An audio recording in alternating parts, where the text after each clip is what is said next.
kreativitas beliau itu meluap-luap tadi seperti diceritakan, tapi wadahnya itu nggak bisa kayak gitu karena banyak hierarkinya tadi Iya ya. benar. Nah soalnya ternyata My Neighbor Totoro ini diadaptasi dan terinspirasi dari kisah-kisah masa kecilnya, dari mulai latar belakang alamnya, terus kisah di mana anak kecil itu tumbuh berkembang dari ibu yang sakit, terinspirasi. Kalau kita lihat film-filmnya Miyazaki ini kan banyak yang berlatar belakang alam nih. Apa karena latarnya pada waktu itu seperti itu atau kenapa itu? Eh,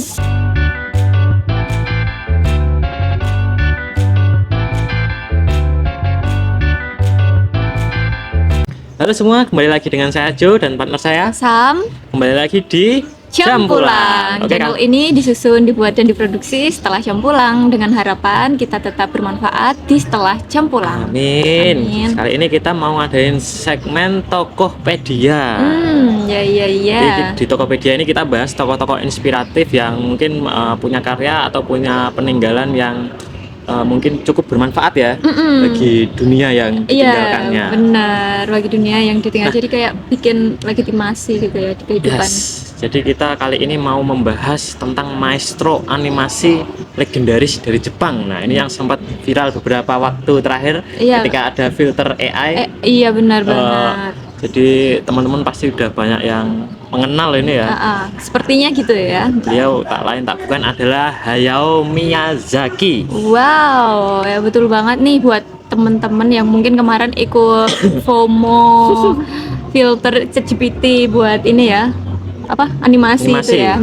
Sama mungkin buat penggemar penonton Spirited Away atau My Neighbor Totoro. Nah, itu mungkin udah familiar banget ya dengan beliau ya.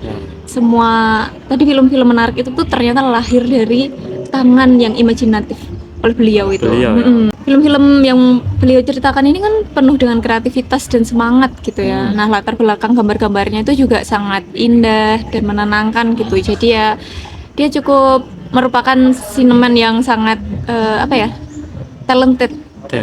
Gitu. Oke, bukan hanya talented ya, tapi emang kayak gaya art beliau itu sangat khas ya. Iya, benar-benar kita melihat tuh wah ini punya Miyazaki nih. Iya benar. Makanya kan kemarin sampai dijadiin filter itu kan. Jadi untuk para penyuka film Ghibli nih pasti udah gak asing ya dengan gaya artnya beliau ya. Nah, kalau latar belakang beliau sendiri gimana sih sebenarnya itu?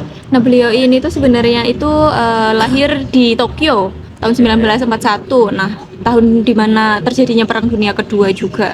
Nah, beliau ini adalah 4 bersaudara. Nah, beliau itu adalah anak ketiga. Masa kecil beliau dan saudara-saudaranya itu sebenarnya cukup berat ya, karena tumbuh kembang dengan ibu yang ternyata sedang mengalami sakit TBC. Karena sakit TBC-nya ini, ibunya itu selama bertahun-tahun itu cuma bisa berbaring di tempat tidur aja. Nah, karena kondisi ibunya kayak gini, akhirnya mereka tuh tumbuh dengan sendiri-sendiri gitu. Sendiri-sendiri. Iya, karena memang nggak ada bimbingan orang tua ya jatuhnya. Nah, justru di dalam kesepiannya ini si Hayao ini, Bapak Hayao ini itu mulai punya hobi menggambar untuk ya mungkin untuk mengisi waktu. Nah, kan cerita keluarganya tadi kan cukup kayak gitu ya, cukup dramatis ya menurut saya. Nah, ini juga menjadi latar belakang dari film-film yang beliau ciptakan gitu. Jadi film-film ini itu terinspirasi oleh kehidupan beliau sendiri. Syarat makna ya kita kalau melihat film-filmnya ya. Nah, menariknya adalah walaupun beliau ini sejak kecil tuh udah hobi gambar ya, tapi kayaknya itu belum ada cita-cita untuk menjadi animator ataupun menjadi pemilik studio gitu. Berarti malah awalnya tuh nggak kepikiran untuk bikin video studio Ghibli itu ya? Belum kepikiran untuk bikin studio Ghibli. Jadi beliau itu justru awal karirnya itu ternyata tuh jadi pegawai loh. Pegawai? Iya, tapi juga nggak jauh-jauh tuh dari tapi hobinya. Pegawai bikin art gitu ya? Nah, jadi beliau itu pertama kali kerja itu di tahun 1963. Itu tuh di studio animasi namanya Toei Animation. Nah, di awal karirnya beliau itu ditugasi sebagai penggambar frame-frame tengah gitu, penggambar latar belakang gitulah, latar belakang film-film animasi istilahnya gitu. Frame tengah ya? Iya, nah terus kemudian seiring berjalannya pekerjaan beliau ya, karirnya itu sedikit demi sedikit tuh meningkat. Setelah jadi pembuat animasi latar tengah itu naik sedikit jadi pembuat desain, terus jadi pembuat storyboard, terus akhirnya dipromosikan untuk jadi animator utama. Nah, walaupun dalam perjalanan karirnya terus meningkat, beliau itu justru yang paling berkesan itu adalah waktu menjadi itu pembuat animator film tengah itu di awal karirnya. Di awal banget ya? Iya, di awal-awal karirnya, karena beliau itu merasa pekerjaannya kala itu adalah pekerjaan yang detail walaupun monoton, sesuai passion dia. Iya, tapi justru katanya itu adalah membangun fondasi kreativitas dan kesabaran dari beliau sendiri. Iya, monotonnya itu yang membangun kesabaran. Iya, nggak nyangka banget. Iya. Kan karirnya kan tadi dijelasin mulus banget ya, kayak naik iya, terus benar. ya. Nah, tapi diceritain dia kok keluar dari Toei Animation itu. Jadi setelah keluar apakah dia langsung bikin studionya sendiri atau gimana? Iya ya, karena karirnya meningkat seolah-olah kayak mampu gitu ya untuk segera bikin studionya sendiri. Nah, ternyata nggak langsung gitu juga, karena beliau itu sebenarnya tuh punya kreativitas dan ide-ide yang meluap-luap gitu loh. Nah, di Toei ini karena sistem kerjanya itu masih hierarki, di mana seorang animator utama itu nggak bisa lah bikin jalan cerita sendiri. Terus semuanya itu harus ditentukan oleh produser. Nah, jadi beliau itu sepertinya ingin membebaskan kreativitasnya. Akhirnya beliau itu memutuskan untuk keluar dari Toei ini dan mencari studio-studio animasi yang lebih sesuai dengan visi misi ya. Masuk akal sih, karena kreativitas beliau itu meluap-luap tadi seperti diceritakan, tapi wadahnya itu nggak bisa kayak gitu karena banyak hierarkinya tadi ya. Iya benar, banyak hierarkinya. Terus kapan dong bikin studionya kalau gitu? Nah, ini bikin studionya itu sebenarnya itu masih panjang ya kan. Kan dia habis dari Toei keluar nyari yang perusahaan yang sevisi kan. Nah, dia itu sempat ke Epro, sempat ke apa ya namanya ya, Nippon Animation, kalau nama dulunya itu apa ya, lupa aku, Nippon Animation. Nah, terus di Nippon Animation ini beliau itu dipercaya untuk jadi sutradara film panjang. Ini dia punya kebebasan kreativitas itu ya? Kebebasan kreativitas di film yang berjudul Future Boy Conan. Future Boy Conan. Yes, betul. Nah, karena kesuksesannya di film Future Boy Conan ini, beliau itu jadi kayak apa ya, ibaratnya membuktikan ke orang-orang kalau beliau itu mampu gitu loh memimpin film, bahkan film durasi panjang. Nah, setelah kesuksesannya ini bukan mendirikan studio. Belum ya? belum. Panjang banget ya? Iya, panjang banget. Tapi beliau akhirnya memutuskan untuk menjadi sutradara freelance, sutradara lepas gitu. Nah, karena beliau sutradara lepas, akhirnya beliau itu juga pindah-pindah ke studio-studio yang membutuhkan beliau. Salah satunya itu ke TMS, Tokyo Movie Shinsa. Oke. Nah, di TMS ini beliau itu berhasil bikin film judulnya itu Lupin 3, The Caster of Cagliostro. Nah, habis sukses bikin film Lupin 3 ini, beliau itu pindah lagi tuh ke studio lain yang namanya Topcraft. Nah, di sini itu menariknya adalah beliau itu dipercaya untuk menyutradarai film yang berjudul Nausicaa of the Valley of the Wind. Nah, menariknya adalah film ini itu diadaptasi dari manga yang beliau bikin sendiri. Iya. Nah, di Topcraft ini pada tahun itu ternyata perusahaannya itu sedang mengalami pilot, kesusahan finansial gitu, terus terpaksa bangkrut. Nah, saat perusahaan ini bangkrut, justru Hayao dan partnernya punya ide nih untuk bikin apa kita bikin usaha animasi kayak gini, usaha animasi kayak gini ini aja. Ya, awalnya bikin studio, iya bener banget. Akhirnya aku dengerin tuh kayak panjang banget panjang ini. Banget. Berarti mungkin karena proses perjalanan beliau yang panjang ini yang membentuk beliau menjadi sosok yang seperti yang kita kenal selama ini ya. Karena kan dari awal kan beliau memang suka kesabaran dan kemonotonan ya. Jadi memang beliau itu sangat sekali ya. Jadi memang kayaknya perjalanan itu membentuk takdir beliau menjadi beliau yang sekarang ini. Iya benar. Kayak itu udah waktu yang tepat untuk mendirikan studio itu. Iya, jadi memang kayak ya. Kayak semesta itu membangun beliau sedikit demi sedikit. Sebelum jadi besar ditempa dulu. Pas sudah matang jadilah studio. Iya benar. Tapi studio ini tuh nggak dibangun beliau sendiri ya. Beliau itu sama partnernya tadi. Iya, sama partnernya, 3 orang partnernya itu. Dan kan tadi Topcraft ini ya, pilot ya akhirnya ya. Sebagian besar pegawainya Topcraft itulah pegawai yang direkrut untuk studio Ghibli. Berarti Topcraft emang bangkrut pilot akhirnya ya? Iya, akhirnya bangkrut. Pegawainya pada pindah ke Ghibli. Iya, benar banget. Nah, waktu Ghibli ini dibangun, ini tuh udah kayak perusahaan yang langsung siap lari, siap tempur gitu. Nah, ya, karena udah matang ya, dari pegawai-pegawainya udah ekspor semua. Sudah ekspor semua, bener banget. Nah, mereka itu kayak langsung nerbitin banyak film gitu ya. Ini film yang pertama itu Castle of the Sky.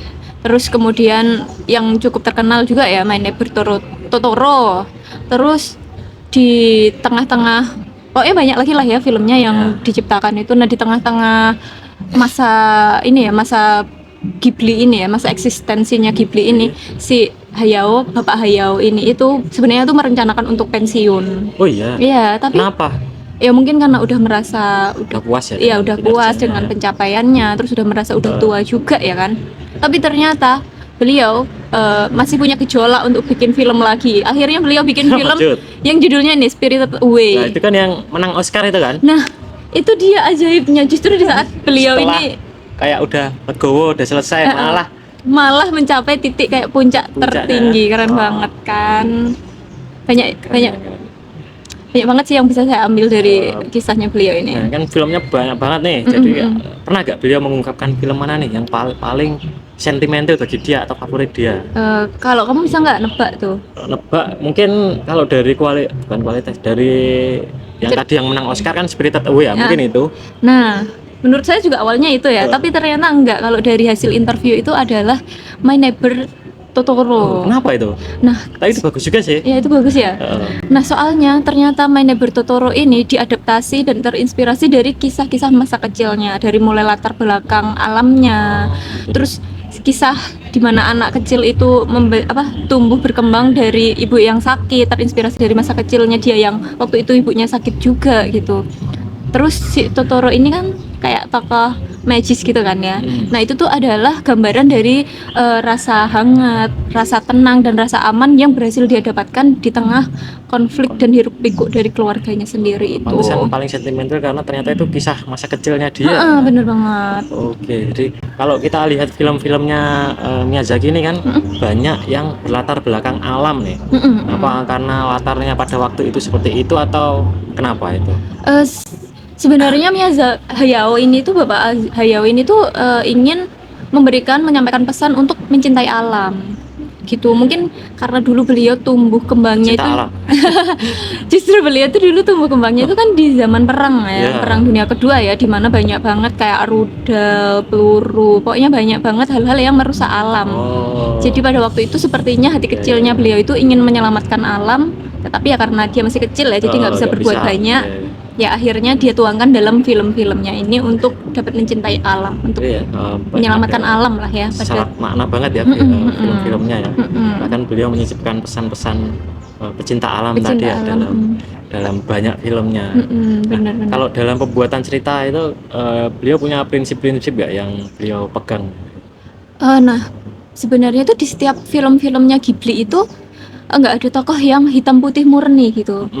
Kayak misal ada tokoh jahat, selalu dikasih tahu bahwa jahatnya itu nggak sepenuhnya jahat. Ada background ceritanya. Bener, ada background ceritanya. Jadi beliau itu berprinsip untuk untuk menyampaikan pesan kepada dunia, kita tuh jangan mudah menghakimi orang, karena di setiap keputusan orang pasti ada latar belakang dan penyebabnya gitu. Jadi dia jadi seperti itu ya. Iya benar. Jadi kayak menurutku ini juga prinsip yang dalam ya buat saya pribadi ya. Jadi kayak jangan pernah mudah untuk menghakimi orang lain. Nah, fun fact-nya nih, di setiap cerita-cerita beliau yang beliau bikin ini, beliau itu jarang loh bikin storyboard lengkap dari awal sampai akhir. Kayak dibikin sambil jalan aja gitu. Iya bener banget, jadi itu dibikin sambil jalan berdasarkan perasaan dan intuisi kala itu. Beneran mau menguji kreativitasnya tadi ya kan, beliau kreatif banget kan. Bener, jadi beliau itu memang benar-benar ingin mengasah rasa gitu. Jadi kan kalau bikin cerita dari awal sampai akhir itu kan logika banget gitu ya. Nah beliau itu ingin mengedepankan bahwa mengasah rasa itu lebih penting daripada daripada menggunakan logika untuk membuat cerita. Nggak kebayang orang sebesar beliau bikin ceritanya itu seperti itu gitu. Iya benar banget, nggak kebayang. Semakin mengenal karya-karya beliau semakin kerasa ya karena beliau ini kayak syarat dengan pembelajaran hidup karya-karyanya, dan bahkan karakternya dia bikin yang seperti tadi nggak hitam putih semua gitu. Ini tuh juga mungkin karena kan beliau kan hobi gambar ya. Beliau tuh juga hobi ini loh ternyata bertanam. Jadi di studio Ghibli itu beliau itu kayak menanam banyak tanaman, terus ngajak karyawannya untuk merapikan bahkan membersihkan si taman itu. Nah di sini kan kayak memang mengasah rasa juga ya. Selain melatih disiplin tadi ya, untuk kesabarannya dia ya. Kan untuk ibaratnya nih membesarkan dari benih sampai menjadi buah itu kan butuh kesabaran dan mengasah rasa banget ya. Ya mungkin itu juga sih yang bikin beliau semakin tajam di bagian rasa tadi. Kalau dari karya-karyanya atau mungkin dari beliau sendiri ada nggak quotes atau kata-kata dari beliau yang kamu suka? Ada, tapi aku ini ya nyontek dulu ya. Oke, boleh. Nah, quote-nya itu the creation of a single world comes from a huge number of fragment and chaos. Nah, artinya itu menciptakan satu dunia saja itu berasal dari begitu banyak potongan dan kekacauan. Artinya itu adalah jangan takut sama ide-ide yang berantakan, si chaos ini tadi kan. Karena dia bikin cerita belum selesai aja udah langsung ya. Jadi karena justru itu adalah hal-hal indah itu bisa lahir, dunia-dunia yang indah itu bisa lahir. Gitu. Kalau aku menangkapnya itu mungkin selama ini kita itu terlalu perfeksionis dalam banyak hal. Iya, benar. Kayak mau bikin ini belum kurang ini jadi nggak jalan-jalan malah. Iya benar banget itu sering banget terjadi sih, termasuk di kehidupanku secara pribadi itu ya. yang kayak yang paling ngena banget di aku sih karena aku termasuk bisa dibilang sedikit perfeksionis ya dalam banyak hal. Iya, mau bikin sesuatu tuh kayak dipertimbangkan sampai akhir. Mau bikin video aja ngeditnya bagus-bagusin dulu dengan. Bahkan sebelum ngedit tuh kayak belajar ngedit tuh.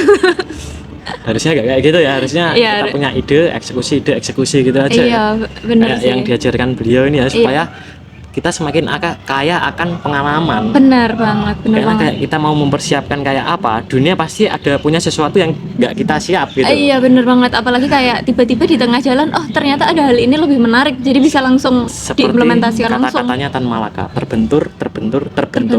Iya. Jangan-jangan bersaudara mereka. Oke. Mungkin mulai saat ini tuh jadi prinsip yang aku akan pegang sih. Iya. Nggak terlalu banyak pertimbangan.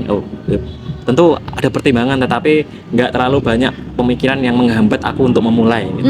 Iya. Memang kayak belajar dari para tokoh ini banyak banget yang bisa kita dapatkan ya. Oke, mungkin demikian ya pembahasan Tokopedia kita kali ini ya. Sangat inspiratif sekali bagi saya pribadi ya. Semoga bagi teman-teman juga ada hal yang bisa dipelajari ya. Iya benar, insight. Kalau teman-teman punya tokoh lain yang mau dibahas, boleh ya ditulis di kolom komentar. Iya, nanti kita ulas tokohnya. Oke, makasih buat teman-teman yang mengikuti sampai akhir. Semoga video ini bermanfaat. Amin. Dan menemani kalian di waktu luang di jam pulang kalian. Iya benar. Oke, sampai jumpa di jam pulang selanjutnya.